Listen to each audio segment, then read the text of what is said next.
Okay, I'm behind the camera on this one, showing the awesome Abshire Bass cutaway flat top acoustic bass, and it's coming along good. I told you I was going to give you some images of the bracing, and I'm going to do that and walk you through that.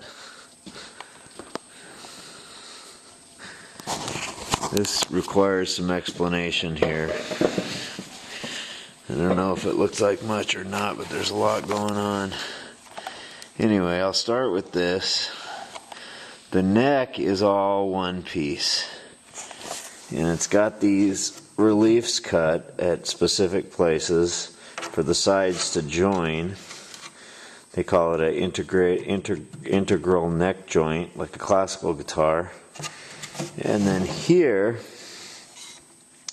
you've got a little relief cut out, and then you made this little guy here to give you a good gluing surface on the nice cutaway. So that's kind of like how the sides join the neck. And the beauty of this is this solid neck block here is going to be under the upper frets. So every fret above the 12th is going to have a solid block of maple under it. So it's going to sound really good on those high trebly sound notes. Now, I have to turn it this way.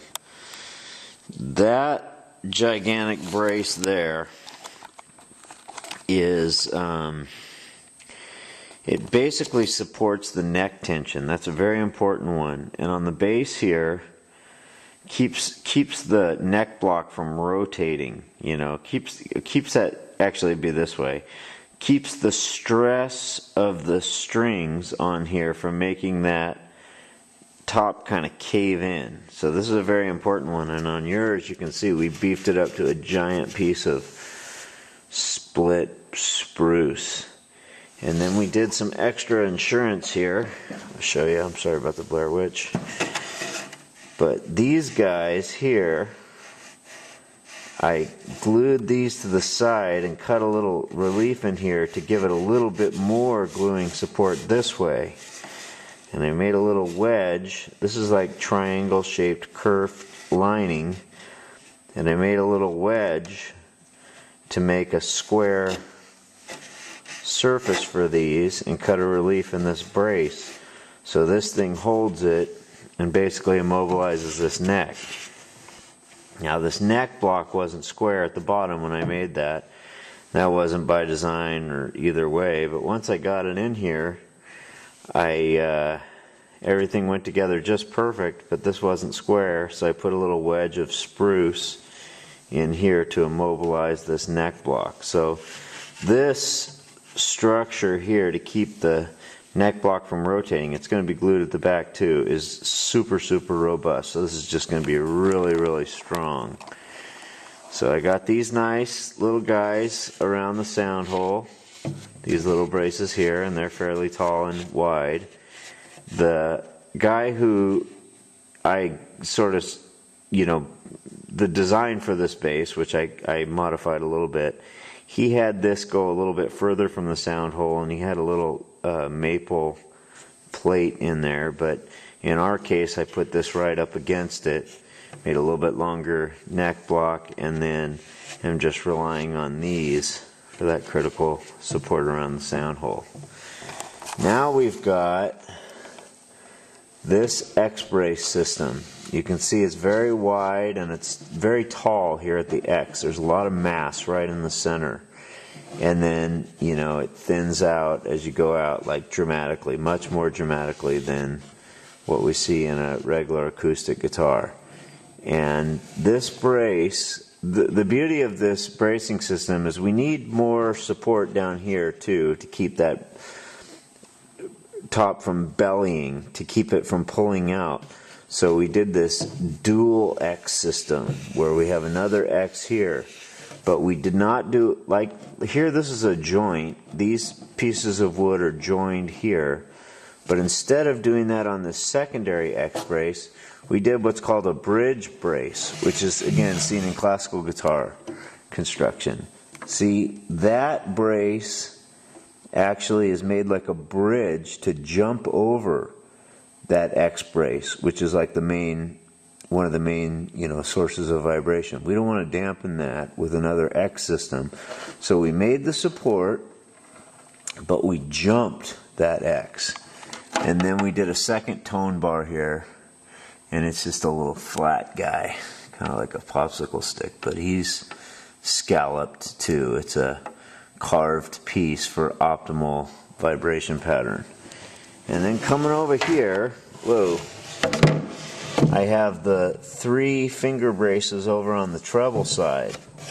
And these guys follow, the relieved part of here, the scalloped part of here, follows a shape that makes the top function a lot like an arch top, where there's a vibration pattern around the middle. The idea being that if you could send a vibration through this top and pour glitter on it, you'd see the vibration would happen around, a ring, kind of like around it. There's most mass is in the middle, and then there's mass again around the sides, but right in this area is where the thing is going to pulse. So really awesome.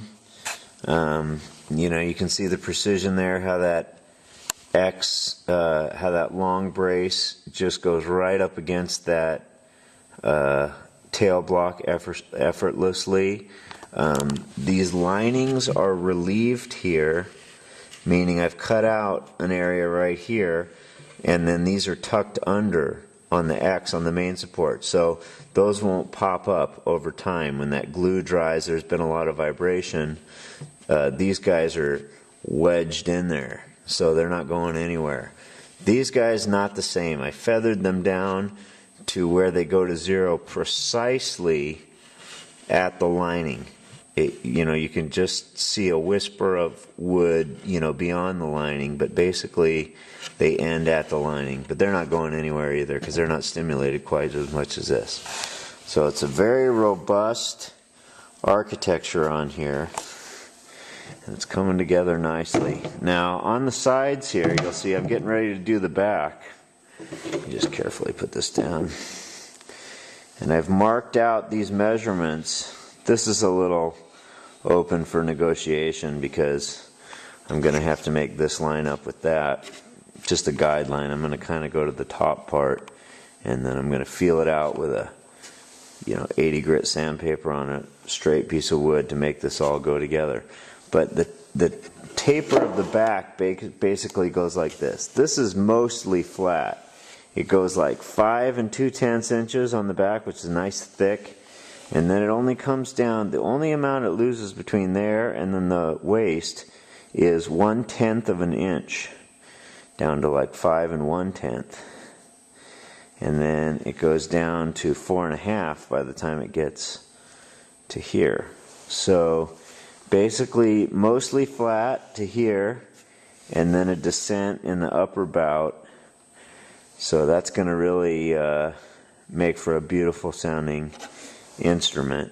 Not only a lot of bass, but it's going to have a lot of nice treble once I get the top all relieved. So I think it's great, and thanks for patience, and hope you're having a great night.